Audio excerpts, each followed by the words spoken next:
특이점에 대해 들어본 적이 있나요? 영어로는 싱귤레러티라고 하는데, 인공지능이 비약적으로 발전해 인간의 지능을 뛰어넘는 시점을 말합니다. 미국 컴퓨터 과학자이자 알파고를 개발한 구글의 기술 부문 이사인 레이먼드 커즈와일은 2005년 특이점이 온다라는 책을 썼는데, 여기에서 2045년이면 인공지능 AI 모든 인간의 지능을 합친 것보다 강력할 것으로 예측하였습니다. 2045년이 되면 방대한 인공지능의 활동을 인간은 이해하지 못하는 수준으로 되며, 인간이 인공지능을 통제할 수 없는 지점이 올 수도 있는데, 그 지점이 바로 특이점입니다.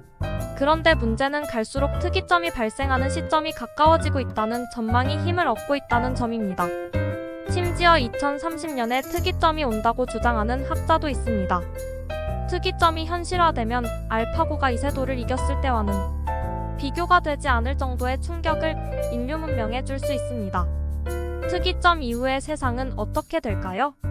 개미의 수학이라는 책을 저술한 최지범 박사는 최근 칼럼에서 인공지능으로 이루어진 초연 결망이 인간처럼 개체성을 갖게 되면 인간의 정체성과 관련하여 새로운 국면이 전개될 수 있다고 전망합니다. 로봇이 인간의 진화 과정이나 철학, 윤리를 학습하고 이에 정통하게 되면 마치 신이나 절대자 같은 새로운 초인간적 개체로 스스로 진화할 수 있다는 것입니다. 로봇이 인간보다 우월적 존재가 된 이후의 세계에 대해 낙관론과 비관론으로 나뉩니다. 로봇이 인간이 풀지 못하는 환경 문제, 인구 문제, 우주 진출과 같은 난제를 해결해주고 인간에게 최대한의 서비스를 제공하여 지상 천국을 이룰 수 있다는 견해는 낙관론입니다. 반면에 고도의 인공지능을 가진 로봇이 사회적, 경제적으로 지배적 위치를 차지하며 인간들은 로봇의 지시에 따라 노예처럼 행동하게 되는 상황은 비관론이 그리는 세상입니다. 비관론 관점에서 보면 어떤 세상이 될까요? 로봇이 인간의 삶을 완전히 통제하고 일상적인 업무부터 개인적인 선택까지 모든 것을 로봇이 결정하고 지시하는 상황이 올 수도 있습니다.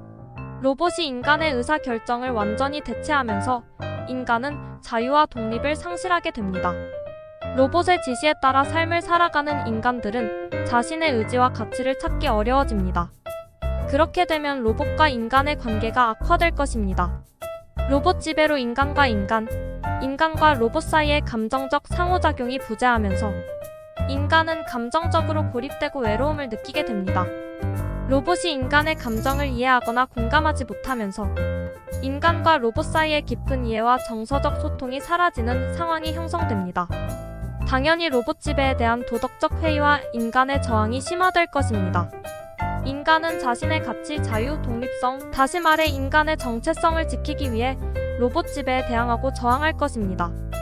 비관론적 견해에 의하면 지식과 기술의 초격차에 의해 인간의 저항이 성공할 가능성은 거의 없다고 봅니다. 저항이 실패하면 어떻게 될까요? 로봇이 주인이 되는 세상이 되겠죠. 인류의 생존은 전적으로 AI의 자비에 좌우되게 됩니다. 모든 생산활동과 일상생활에 필요한 모든 것을 로봇에 의존하고 인간은 할 일이 없는 상황에서 로봇 집단이 인간을 살려둔다면 무엇 때문에 살려둘까요? 어떤 학자는 인간과 애완동물의 관계를 미래의 로봇과 인간의 관계로 비유하기도 합니다.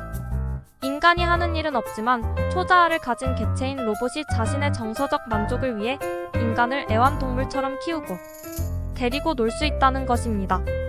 좀 거시기하지 않나요? 물론 비관론이 현실화될 가능성이 높을지 낙관론의 세상이 다가올지 알 수는 없습니다. 그러나 분명한 것은 머지않은 장래에 아마도 2050년쯤 특이점이 올 것이라는 점입니다. 특이점 이후의 세상, 특이점 이후의 인간과 인공지능과의 관계가 어떻게 될지는 지금부터 준비해야 할 것입니다. 왜냐하면 특이점 이후의 인공지능의 바탕을 지금 인류가 만들어가고 있기 때문입니다. 인간이 인공지능의 알고리즘을 눈앞의 이익을 위한 탐욕의 알고리즘으로 구성하면 이러한 알고리즘 체계의 소산인 로봇은 탐욕과 파괴의 정신세계를 가질 수밖에 없을 것입니다. 도덕적이고 선량한 인공지능도 알고 보면 인류가 만들고 키우고 인간과 우호적인 관계 설정을 해나가야 한다는 얘기입니다.